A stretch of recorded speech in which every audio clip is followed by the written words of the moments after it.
Hello again. Essay here.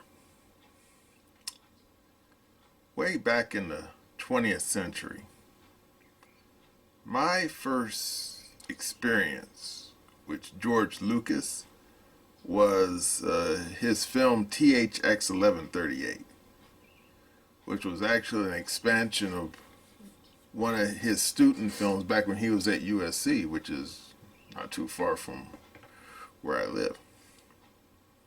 I didn't know the man, okay? But I did know his movies. And indeed, later on, I saw American Graffiti. And I liked it for an autobiographical story. But then, when I saw Star Wars for the first time, I mean, it was like nothing I ever seen before in my life. Never ever. And by the time that first Star Wars film came out, I had seen quite a bit of sci-fi stuff, whether it be the old Flash Gordon stuff, serials on TV, or stuff like Logan's Run that came out just not too long before the first Star Wars film. And yet Star Wars was different. And at that point, I said, wow. I mean, like, wow. And indeed, after that experience with the first Star Wars film, which I actually saw in the theater, yeah, with my father and my sister. And indeed, in one of my previous videos, me and my father got into an argument over who was wearing the Darth Vader suit. My father insisted it was a black man. I told him, how could you tell? You can't see his face. And we were arguing about it all the way back home because we saw the movie in the drive-in theater. Yeah, the old Vernon theory doesn't exist anymore, but whatever. And of course, my father was right.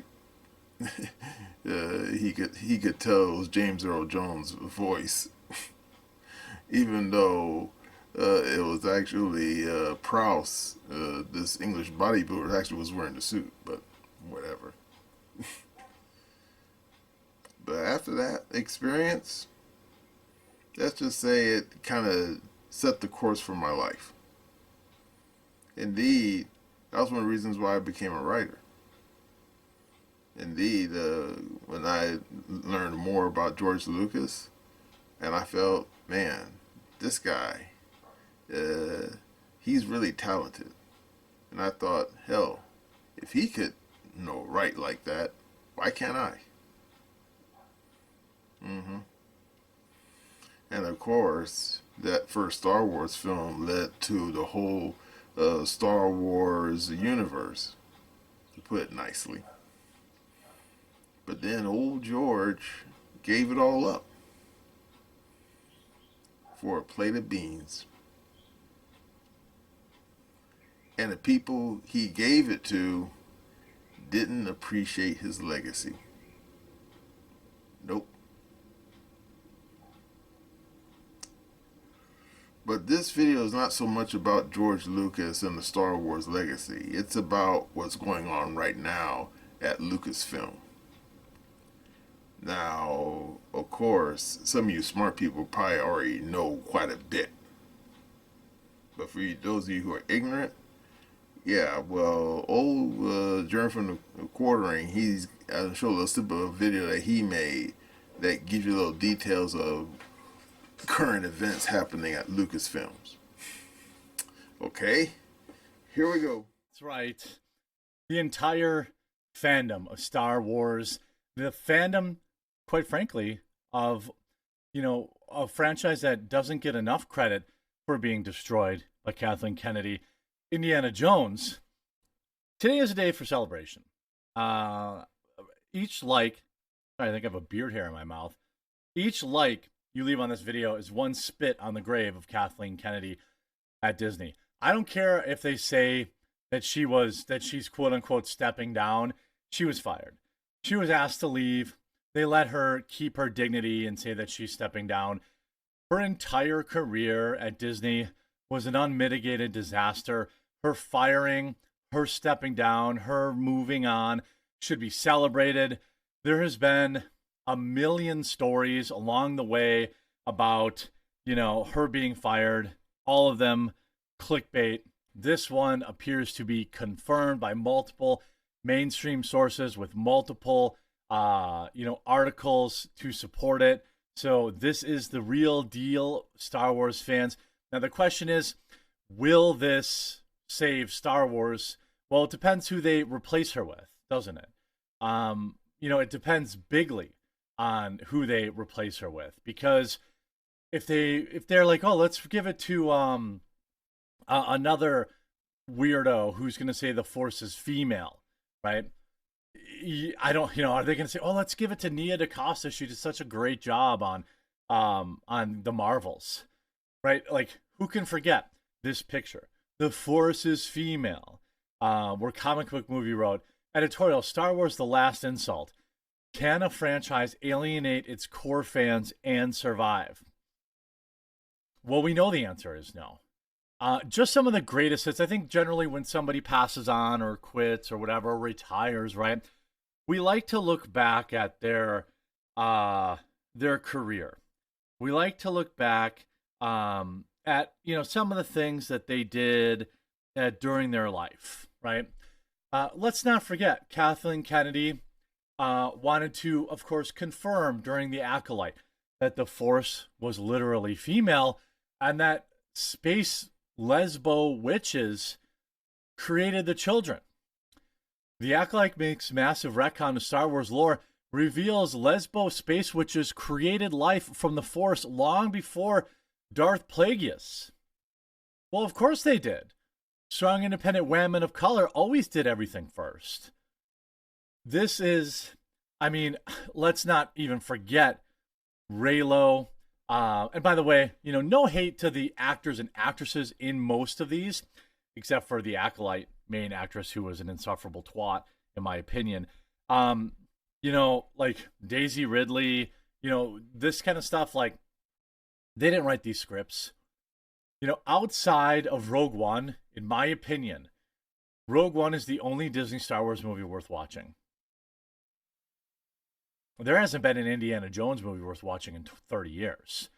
But in terms of Star Wars, the only Disney Star Wars movie that they put out that is even worth watching was Rogue One.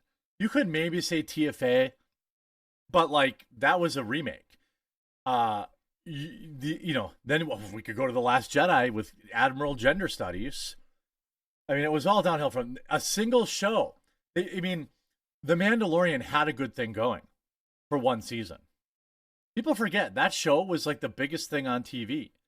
The Mandalorian was huge. Everybody loved it. Everyone said, now this is what Star Wars is supposed to be. And then they bring back Luke Skywalker's ghost or whatever, and they fire Gina Carano, and no one cares. Then Pedro Pascal negotiates so that he gets to take his helmet off all the time, which is not is not the code of the Mandalorian, but he wanted everyone to know it was Pedro Pascal playing the Mandalorian. So, he had to do that. They kept hiring more and more insufferable people that wanted to be bigger than the franchise. And again, space lesbo witches creating the Force. This is real. Who can forget the rap song released by the star of the Acolyte, which was like a 9th grader's art project where she rage twerks? It isn't that we, for the most part, that people didn't like the characters. The actors. People like legitimately gave most of these people a chance. In fact, like, there was this whole narrative that everyone hated Kelly Marie Tran when they didn't. That was completely fabricated. People hated the character, but they couldn't understand why nobody liked their writing and their movies and their script work. So they made up this nonsense narrative that misogynists were attacking her. Don't forget how the entire mainstream media worked to alienate, to gaslight, to insult the actual fans of Star Wars. Those same fans, by the way, kept paying to see the movies for the most part. They would have all made money if they didn't have such bloated budgets. But now Kathleen Kennedy is reportedly leaving Lucasfilm sometime this year. What can't Trump do? What can't Trump do? Now, will Star Wars be saved? It's hard to say. Disney still owns it.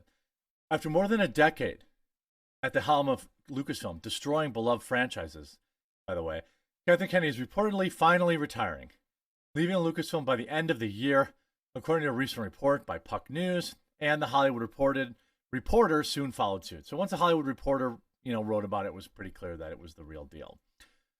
While rumors of her departure have circulated for years, this time it appears to be more than just fan speculation. Take a minute to celebrate with the Yub Nug song. I'm not going to do that because I'm going to get copyright claimed probably.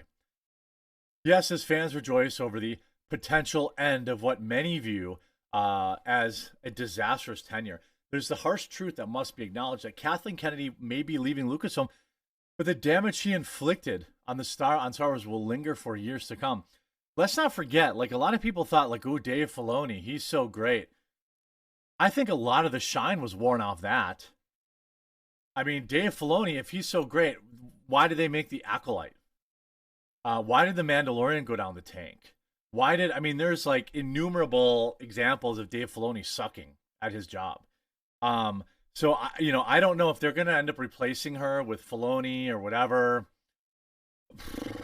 I don't know if that's necessarily, if they're still going to do the stunning and brave woman, stunning and brave woman Jedis who are stronger than all the male Jedis and all this kind of stuff.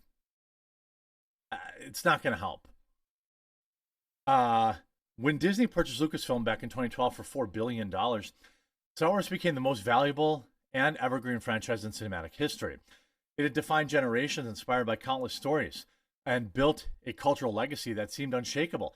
Enter Kathleen Kennedy, a producer with storied past, working alongside Hollywood legends like Spielberg and George Lucas himself, tasked with steering the franchise into the next golden era. Instead, she simply drove it off a cliff. I agree. This is via thatparkplace.com. Okay, you saw that. Now, of course, some of you right now saying, thank you, Jesus. Not so fast. Yeah, it looks like old Kathleen may have stepped on one toe too many and hurt someone's feelings too much. Now, of course, as you saw in Jeremy's video, he got down to the nitty gritty, but he didn't say the why. And I'm thinking, And of course, knowing modern Hollywood, we may never know the why. Those non-disclosure agreements are as prevalent as fleas on a dog's back in Hollywood. Just saying. But the thing is, when it comes to Lucasfilms, the damage is done. I mean, the woman is like a damn hurricane going through Florida or a tornado going through Kansas. She goes through the place like a bulldozer, and all she leaves behind in her wake is destruction. Yep. Now, of course, there's some of you out there who probably actually liked The Mandalorian or liked the 3 Star Wars Disney Star Wars films. Now, I will concede Rogue One, okay, I did like that one. It was actually pretty good.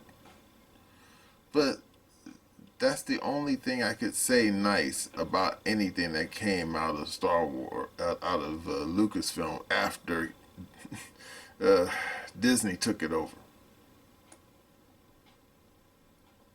And of course, as you saw in Jeremy's video, it wasn't just Star Wars that the damn people made a mess of things. Oh no. Because it was also Indiana Jones. And of course, Indiana Jones, let's not pretend it was already having problems, okay? I mean, because anyone who remembers Crystal Skull, Indiana Jones episode will say, yeah. And yet, I think that last one, the Dial of Destiny, I think that probably put the nail in the coffin and probably the stake through the heart of that series. And of course, considering the fact that old Harrison, he's getting a little bit too long in the tooth to be putting on his fedora and his damn whip, okay? But still, when you think about everything that Disney touched and just made a mess of things. I mean, even The Mandalorian had that one good season, as Jim from Corian said, but then they just started messing up. And Obi-Wan Kenobi, oh my God. Instead of focusing on Obi-Wan, they decided to focus on Leia. Because if you saw it, you saw that how after the first couple episodes, they started focusing on the little girl version of Leia who's always playing with the Force. I'm thinking, really, dude? Really? Now, of course, Andor, that had potential, but they screwed that one up as well.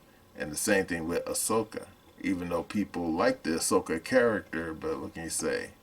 And of course, as for the Accolade, I mean, it was almost like they deliberately tried to make the worst. In other words, it's one thing if you make something and it comes out bad, like a second Joker film. It's quite another when you make something that's so unbelievably bad that people begin to think that maybe you did deliberately. And in the case of the Accolade, yeah.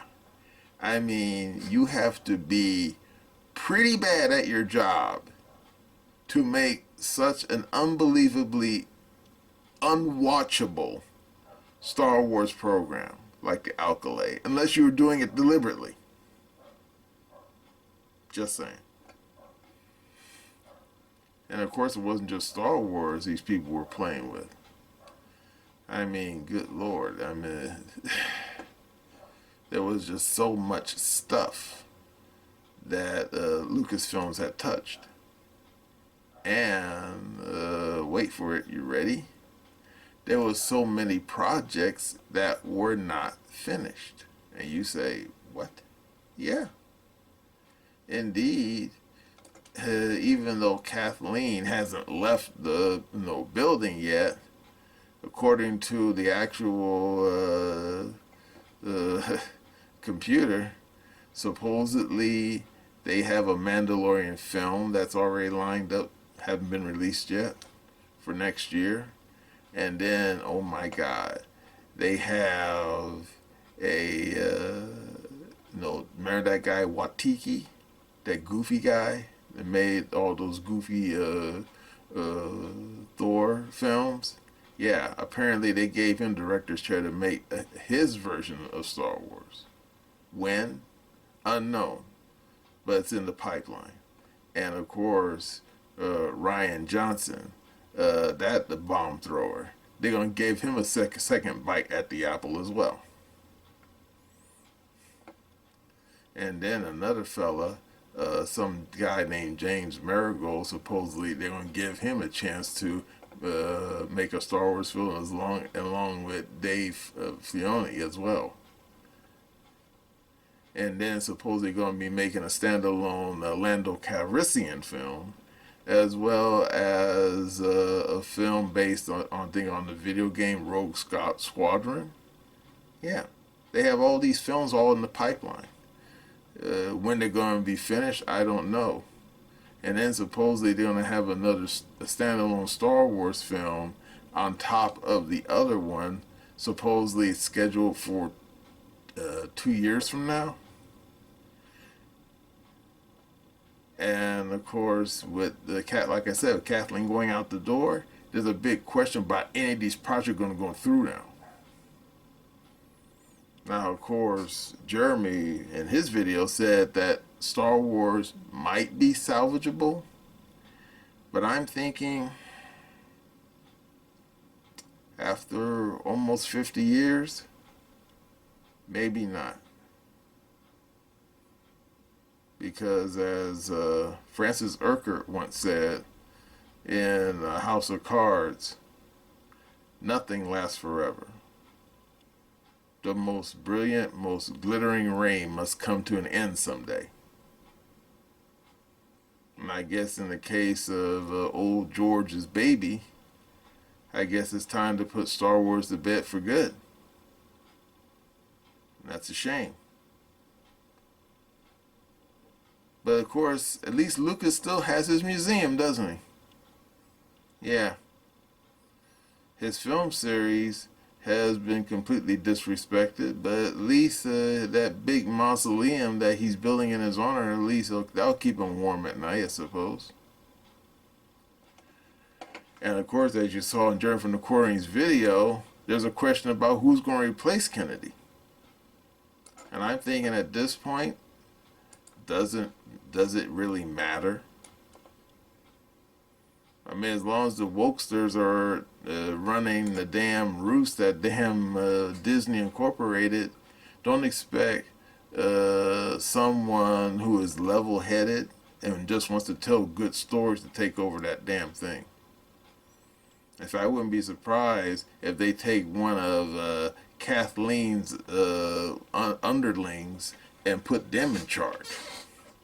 I wouldn't be surprised at all. Like I said, it's a damn shame.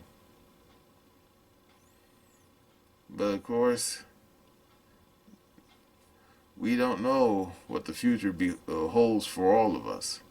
But when it comes to motion pictures, we might get surprises in the future. Maybe there's someone watching this video right now, some young kid, maybe a teenager, who's got a few ideas percolating in their head about stories they want to write or movies they want to make.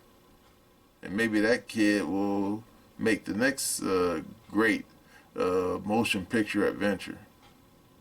A future extravaganza that might even outshine Star Wars.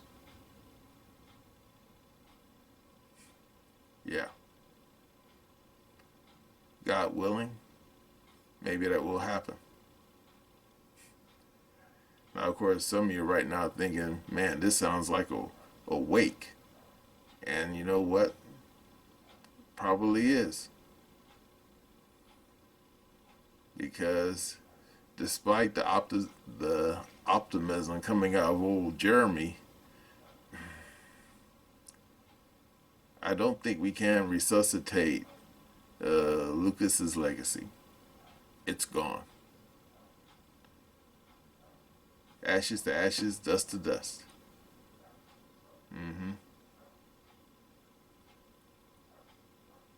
Well, it was a good run while it lasted, but it's over now, in every sense of the word.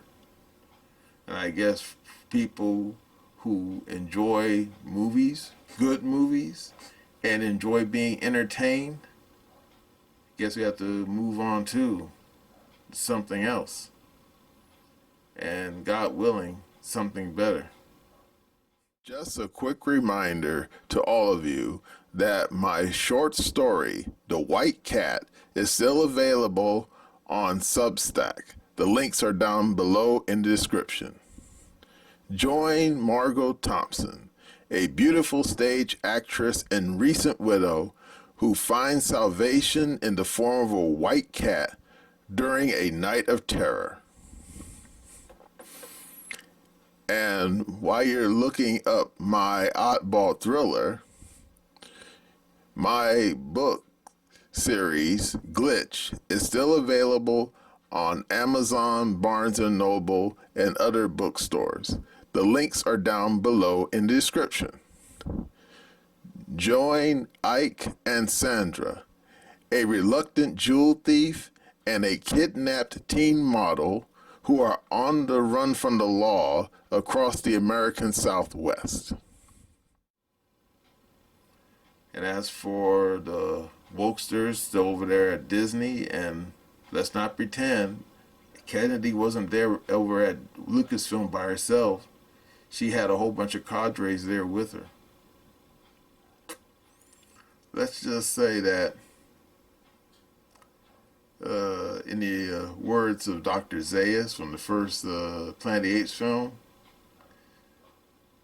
these people got a hold of something that was a paradise to behold, but they turned it into a desert. Yep, they certainly did.